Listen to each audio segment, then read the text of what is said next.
What's up, everybody? Welcome to Podcast Now. I'm Alex. I'm once again joined by Tyler. And in this video, we want to talk about why Star Wars The Rise of Skywalker was an FU to the fans. Now, we did this 2 years ago for The Last Jedi. It did rather well. People definitely backed this up. And I feel like, and Tyler and I are recording our parts separately. I don't know what he's about to say. He doesn't know what I'm about to say. We're both going to give our, interpretations of what we feel, why we feel this movie did this to fans. They're just our opinions. I do want to preface it by saying it. Just our opinions. You guys don't agree. It's totally cool. We actually do love a good amount of this movie. There are things in this movie we definitely love, and we're actually going to have a video entirely on the things we love about it. At the same time, the more I will start, the more I think about this film, the more I analyze it in my head, what I saw.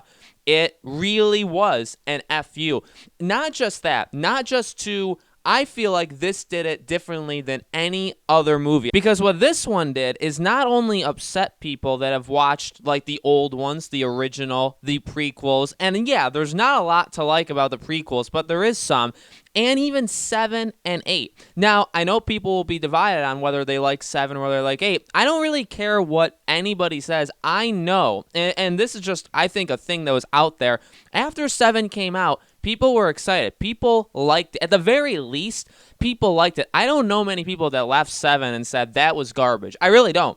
8, you had that. 8, you had, oh, this was bold and an amazing thing, or it was just really, really bad, and they made a lot of decisions that hurt the film. But the FU to fans in 9 is actually to everybody. Taking liberties with just, oh, Snoke's gone, we need to introduce a new villain. Oh, the Emperor. Oh, well, he died, but I mean, I'm sure there's a way we can bring him back. Anybody have an idea of how we can bring him back? No hands, no hands. Okay, we'll just say he's back, and that's it. That's all the movie does to introduce him. And I guess I should say there's going to be spoilers, but that was already a spoiler.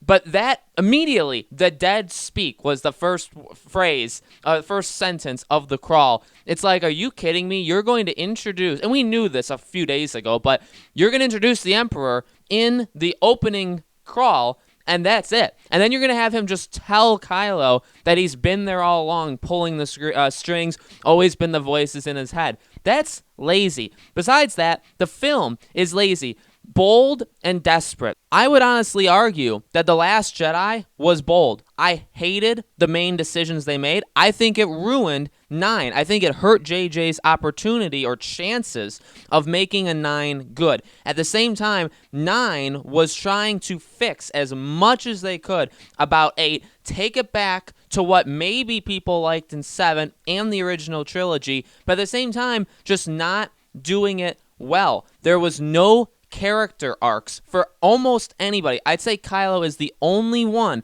and this is really where the FU comes in. It's to 7. The biggest thing, I mean, yeah, they take liberties with the Emperor. They add all of these new things. I liked some of the new Force things. I kind of like the whole like Force idea that like they can see each other and then things can kind of jump, like basically teleportation. I am slightly okay with that. I'm not necessarily sure how it works. I don't know why they couldn't just like reach out, touch each other, and then just be transported to the same room. They kind of were when they fought, but then it wouldn't it have just been easier for when they saw each other when Kylo was surrounded by the Knights of Ren? Wouldn't it have just been easier for them to do that, and then he just appears next to Rey and everything's fine? Like, I don't know why that couldn't have happened when they could do it, and then she even gave a lightsaber to him. So, like, there were things even with the Force powers that the Force healing just being thrown in there, being able to give your life to somebody else's. I mean, you can see how that could maybe happen, but it's just too much. It's honestly too much. And you could say, well, they're trying to be bold, but I feel like some of it is just desperation, and especially a lot of trying to fix what they did in 8. That is the desperation. But also, they didn't do anything with what they had. You know, JJ, this was his story. These were his characters, and yeah, it got messed up in the middle, but Rey was awful here, and I liked Rey. Even in 8, as much as I hated 8, I liked Rey. And I get that she's overpowered, and she definitely was in 8, and she's 1,000% overpowered here, but I didn't even like her arc, and she didn't really even have an arc here. Poe, Poe, they don't even know who Poe is. Poe is trying to be Han for the first half of the movie, and then all of a sudden he's that like whiny brat that he was, kind of an 8, where he's trying to like kind of one up the person in charge. Like, they don't know who Poe is 3 movies in. Finn is again regulated to like he just knows all about technology, and he's the exposition machine. And so is the Emperor. All the Emperor does is tell you things. That's it. He can't show you it. None of this movie leaves anything up to your imagination, and that's the biggest thing. That's what Star Wars has actually always been good at, especially the original 3, is they'll show you lots of things, lots of cool things, and they'll also leave things open so that you can fill it in for yourself, and that's where the intrigue, that's how you can make a universe or a galaxy, in this case, but literally like a movie universe, so big and so full of life, is because it gives you enough stuff and then you fill in the rest. This movie was either we're going to give you all of it and just tell you it. And also, if we show things, they're not going to make any sense. New force powers, the Emperor's entourage, his little like court scene is like the Senate basically. Like, what was that? See, there's an example of something that you actually tell us. So it's show not tell and tell not show. And JJ really had no idea how to do that here. I mean, and it was just bad. It was just really, actually, the more I'm talking about it, the more I'm finding things that I hate about it. I really do think this was because of the review scores, because of what people are saying about it, it's in an interesting camp, because it's, again, trying to win over people that liked 7 but didn't like 8. So now people watching this are like, well, I do like some of the callbacks. I do like that it does feel like more like 7, but it also feels a lot like 6 because they are trying to copy that. They're trying to play it safe, but then they're also trying to do a ton of stuff that just makes 0 sense. Anything they introduce that's original is garbage. The character arcs, again, that they don't do anything. The characters don't go through anything. And pretty much you end this movie where like it felt like it needed to be a 5-hour movie. There were multiple scenes where it's like, I would have liked a little bit more to explain how this happened. And yet you get absolutely nothing. So in that case, the movie it came, it went, and I feel like it's unfinished. I feel like the whole movie, and that's what happens when you have reshoots, this movie felt why? It felt pointless in that way. And not just that, it literally, in my mind, it ruined the trilogy. You could have already said the trilogy was ruined with 8, but truly, even the good things that 8 did, and it did do some good things, I feel like 9 ruined. So in my opinion, this is an FU, again, to the original, to what Star Wars is in general. Again, that grand kind of, like, you show some things, but then you allow people to think their way through it, and there's this huge, long dynamic, and these characters go through a journey, and everything has scope, and everything feels so big, and builds up to something. In this, where's the First Order? They just merge into the Emperor's squad, and then that's it. Are they even still? They don't feel like they're still around. Kylo doesn't even feel like he's part of. There's so much. I actually can keep going. I keep getting more and more heat, and I keep finding more things wrong with it. But we're gonna have more videos, so I'm gonna hand it over to Tyler, and then we'll wrap this video up. The Rise of Skywalker, 100% is an FU to fans.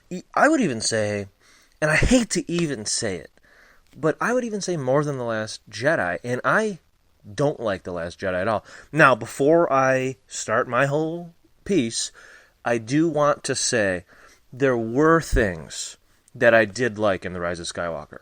In fact, there was a number of things that I did like. But overall, because you might be like, well, then how's it an FU? Well, trust me, it is.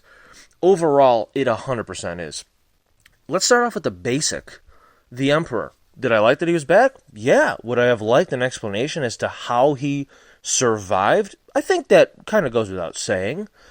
He's just kind of back. Let's not forget, in Return of the Jedi, the Death Star is destroyed. You remember when Darth Vader, he picks him up and he throws him into this pit and he falls and he's shooting lightning out of his hands as he's falling. Totally, whatever. Okay, fine, he survived. All right, whatever. But then the Death Star is destroyed, and how do we know it was destroyed? Well, it was destroyed in Return of the Jedi, but how do we back that up? If we couldn't believe our eyes then, how do we back that up now? Well, the final battle between Rey and Kylo Ren, before he becomes Ben Solo, of course, takes place on a moon of Endor, right? And what is on it? The part of the Death Star wreckage. Even, to take it even further, the throne room of the Death Star, where, that was the Emperor's throne room. where he was sort of well, that's where he kind of was. He was thrown in a different location, but still, he was still thrown. Regardless, the Death Star was completely destroyed. You have wreckage on a moon. Again, the Death Star is in space, so it somehow fell in space through, pretty far to end up on a basically a planet. So how did the Emperor survive? Because he was either in wreckage somewhere, or he was just kind of in space. And you might say, well, Leia was able to survive in space. Yeah, very true. Let's not forget, though, this planet, Exegol, to fly through that reddish whatever it is, because it's kind of like the outer rim, was very difficult.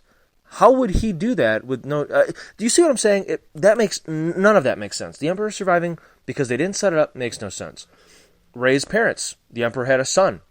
When did that happen? Did that happen after he actually survived? And how did he have a son?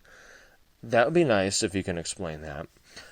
There's just the whole Emperor thing. None of that makes sense. We talked about his plan sucks. It did. Somehow he had this entire, massive Sith fleet in a planet, literally under the planet. All these followers there, all of these troopers, generals, commanders, they're all just kind of there, just waiting for. I assume many, many years. I'm not following that. So to do that to fans, was it nice to bring back to be like he was the true villain of the entire saga? Yeah, it was. I like that. I'm glad that they used that, but to do what they did with it was just terrible. Now you can say, the Rey's force powers, or not even just Rey, because Ben Solo, he himself does the healing. In fact, he takes it a step further and he brings Rey back from the dead. So you could say, well, Rey, she's floating. She sort of flew into the ship at one point, kind of later in the film. She's able to heal. She's able to shoot lightning in her hand, out of her hands, I should say, force lightning.